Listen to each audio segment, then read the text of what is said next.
Afternoon, guys, ladies. Um, Before we start our lesson today, I just wanted to share something that I thought about earlier. That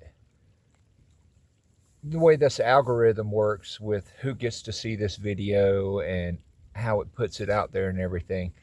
While the channel is growing and everything, and I'm getting followers and things like that. That's a great thing.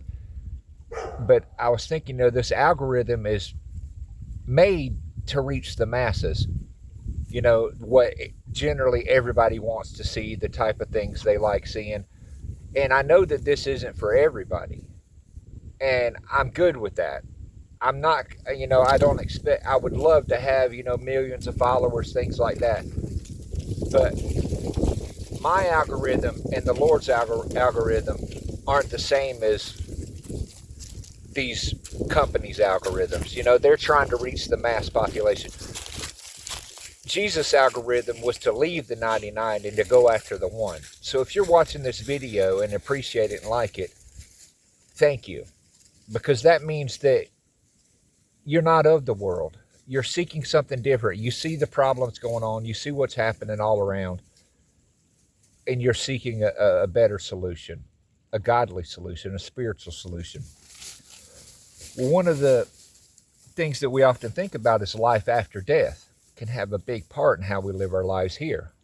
I'll lower this just a little. There we go. I'm sitting on some deer hides out by a spring that's in the back, appreciating the sound and the nice sunshine we have right now. It'll be behind a tree in a minute and I'll be in a shade. But anyway, we'll be in the book of Luke, chapter 12, verses 16 through 20.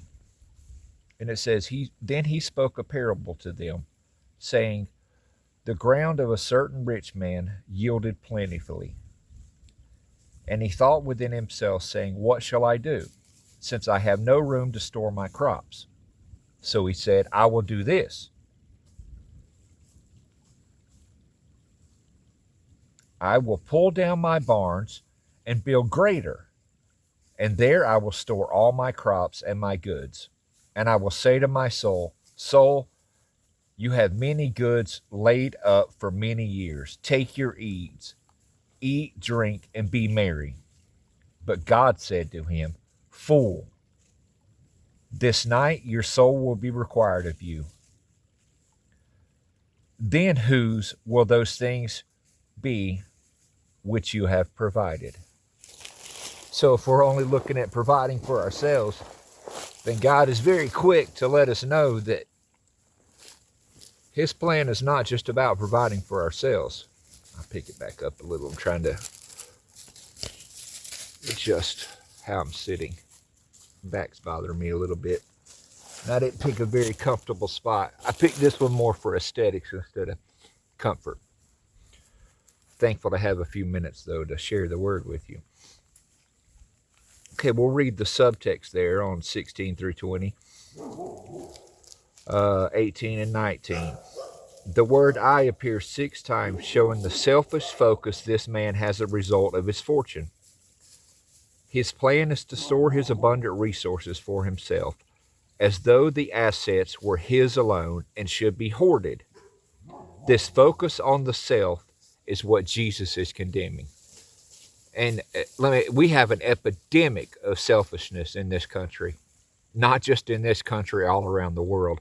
With our leaders, our not only our worldly leaders, but our church leaders, and so forth and so on. We're spiritually selfish and worldly selfish.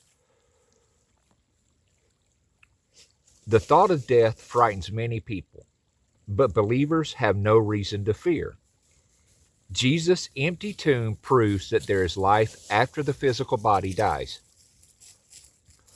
Those who aren't believers often have one of 2 different approaches to life. The first group piles up wealth, good deeds, or worldly success. They expect to live on in the memories of those who benefit from their hard work. The other group chooses to laugh in the face of death. Their philosophy is, let us eat and drink, for tomorrow we die. And it points out 1 Corinthians 15:32, so I'll turn there. 15, I think I said. Yeah, 15:32.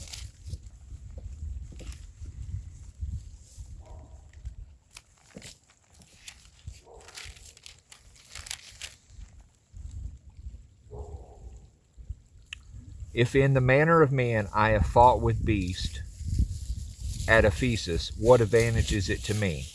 If the dead do not rise, let us eat and drink, for tomorrow we die. Why else should Paul have endured difficulties like fighting beasts at Ephesus? It would have been better for him to take the position of the Epicureans who sought pleasure and avoided pain. The reference to beasts might be a figurative reference to Paul's human enemies at Ephesus.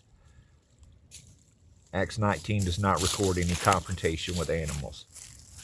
So, fighting the good fight, he's thinking, he could have the attitude of the rest of the world and be like, what good does it do? Let's just eat, drink, and be merry and not worry about our problems. Their existence seems pleasurable, but ultimately it will always fall short of providing true contentment. That's because God does not intend for our life to be meaningless. For all of us who are in Christ, fulfilling our unique God-given purpose is the key to significance. Each one of us has a personal, unique relationship with Jesus, a purpose designed for us and only us, a role that only we can fill. In this life, we neither labor to leave a physical legacy nor waste our days pursuing pleasure. Instead, we help those in need, influence our culture, and reach out to share the good news of God's love. And that was the point I was making in the beginning of this video, was there's been people that have reached out on here that it does my heart such good. It makes it so much more worth the effort and energy to not only be able to talk about the love of God in my life and how it applies and how I'm learning through His Word, through His Spirit, but how this message reaches those that are the lost, that are the one that feel lost and forgotten and lonely. I've been in those shoes. I still am a lot of times in those shoes, feel the same way. And so if this message only reaches one person that feels lost and alone, then thank God. I'm happy to do it. It's worth all the time and energy and effort that I put into it to give you a bit of hope. You're not alone. For the believer, death is not an end. It is the doorway to a new life of serving the Lord in heaven. Our days on earth are just the beginning of our existence. They will seem like only a few minutes compared to an eternity spent in His presence. So don't waste the few minutes that we have. Thank you and God bless.